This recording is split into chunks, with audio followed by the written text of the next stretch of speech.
जय बिहार, आप सबको बोलना है जय जय बिहार, जय बिहार।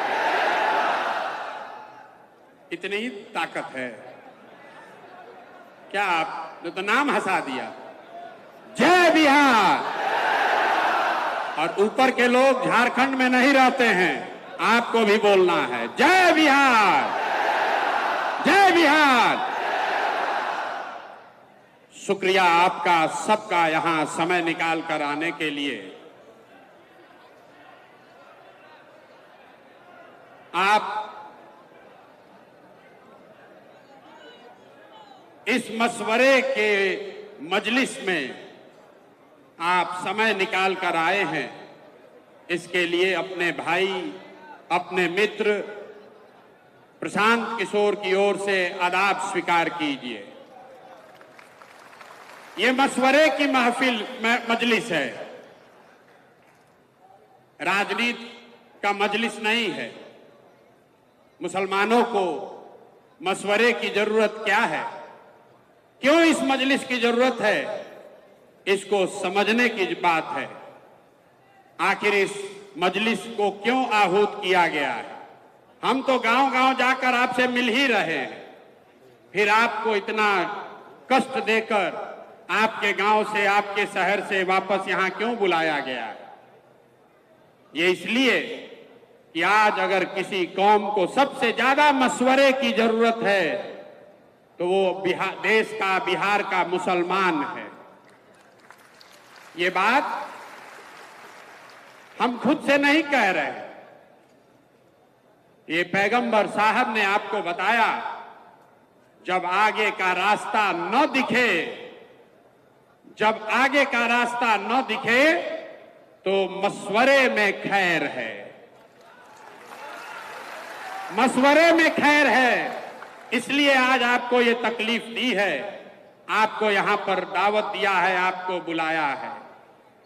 मुसलमानों को मशवरा इसलिए करना है कि आपके हदीस में जो बात आपको बताई गई, पैगंबर साहब के हवाले से जो बात बताई गई कि मुसलमानों की ये जिम्मेवारी है, सही मुस्लिम, सही बुखारी में ये आपकी जिम्मेवारी बताई गई, अपने बच्चों के साथ इंसाफ करने की। और आज आपको मशवरे की जरूरत इसलिए है कि देश में आधे से ज्यादा मुसलमान चाह कर भी अपने बच्चों के साथ इंसाफ नहीं कर पा रहे हैं।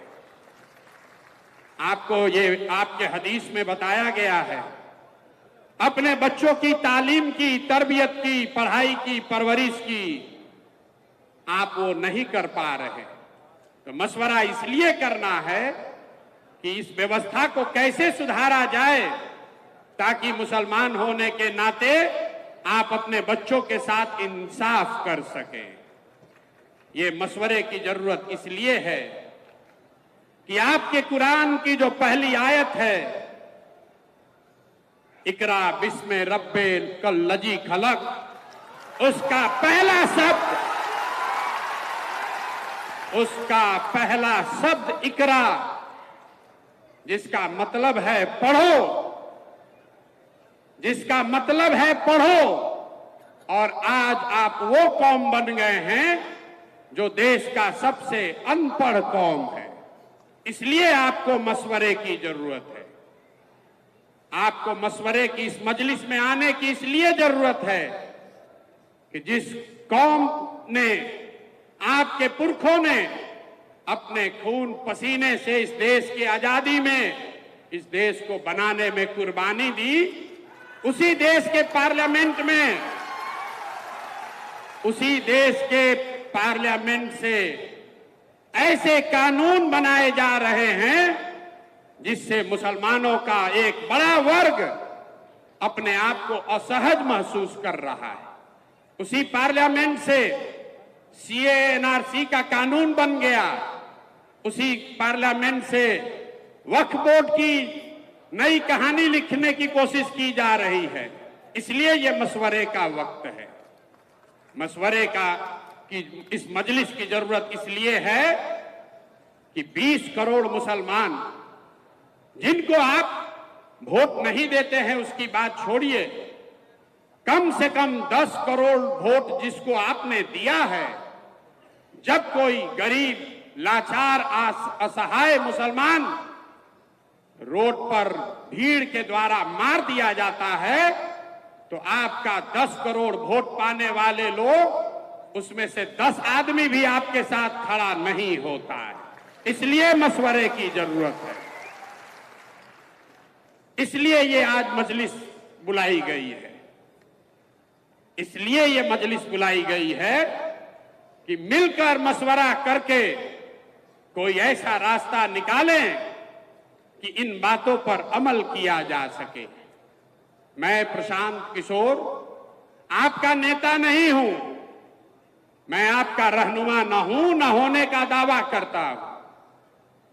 जन सुराज कोई दल नहीं है, जन सुराज दल नहीं है, जन सुराज वो व्यवस्था है, वो सोच है कि इन सारे मशवरे के बाद जो चीज तय की जाए उसको ईमानदारी से जमीन पर अमल किया जा सके।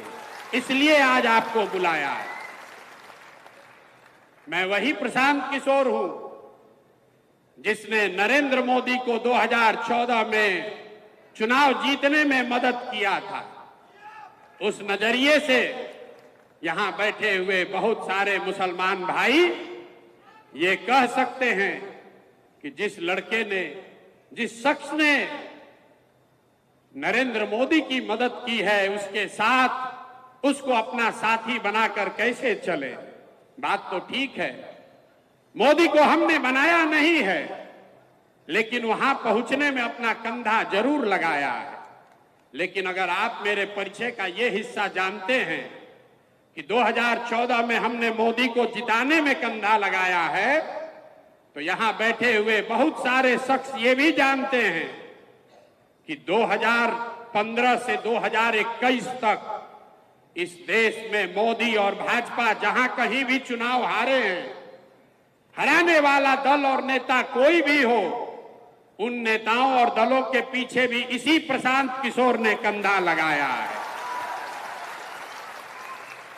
ये मेरा परिचय है, इसको जान लीजिए। ये परिचय का दोनों पहलू है, इसको अपने कसौटी पर कस लीजिए, आंख बंद करके भरोसा मत कीजिए। मैं यहां आया हूं इस मजलिस में आपको ये कहने कि जन सुराज क्या है, आपकी बदहाली की, फटहाली की चर्चा करने आया हूं। उसके कारण बताऊंगा, लेकिन उसके साथ साथ आपको उससे निकलने का रास्ता भी दिखाऊंगा। अगर आपको वो समझ में आए तो आप बिल्कुल इसको अपनाइए, न समझ में आए तो आपसे मेरा कोई शिकवा शिकायत नहीं है। ये वोट मांगने का अभियान नहीं है। मुझे कुछ साथियों ने कहा है कि ये जब आप कहते हैं कि मुझे मुसलमानों का वोट नहीं चाहिए, तो मुसलमानों को बहुत बुरा लगता है। हम फिर से दोहरा रहे, मेरे भाई, मुझे आपका वोट नहीं चाहिए, मुझे आपकी दुआ चाहिए, इसलिए यहां आए। वोट लेने वाले तो तमाम देश में बैठे हुए, हम आपकी दुआ लेने आए, और आपकी दुआ से बिहार में वो व्यवस्था बनाएंगे कि जो चीज आप वर्षों से, दशकों से अपने बच्चों के लिए करना चाहते हैं, वो करके आपको दिखाया जाएगा।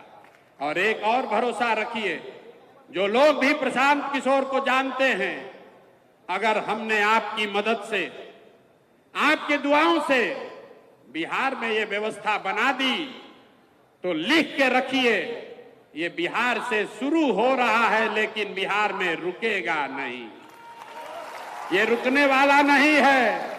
इसलिए आपको आज दावत देकर बुलाया है। सबसे पहले ये आप समझिए कि मुसलमानों की इतनी दुर्दशा है क्यों। जो आदमी, जो वक्ता खड़ा होता है, तकरीर करता है, वो यही बताता है मुसलमानों को किसने ठगा, मुसलमानों को सबने ठगा, हम लोग की हालत बहुत खराब है, कैसे इससे बाहर निकलें। आप में से कोई लोग कांग्रेस को दोषी बता रहे हैं, कुछ लोग बता रहे हैं कि लालू जी ने ठग लिया, कोई नीतीश को दोष दे रहा है, भाजपा को तो लोग बता ही रहे हैं, लेकिन जो मैं बात गांव-गांव में घूमकर कहता हूं, मैं आपको बता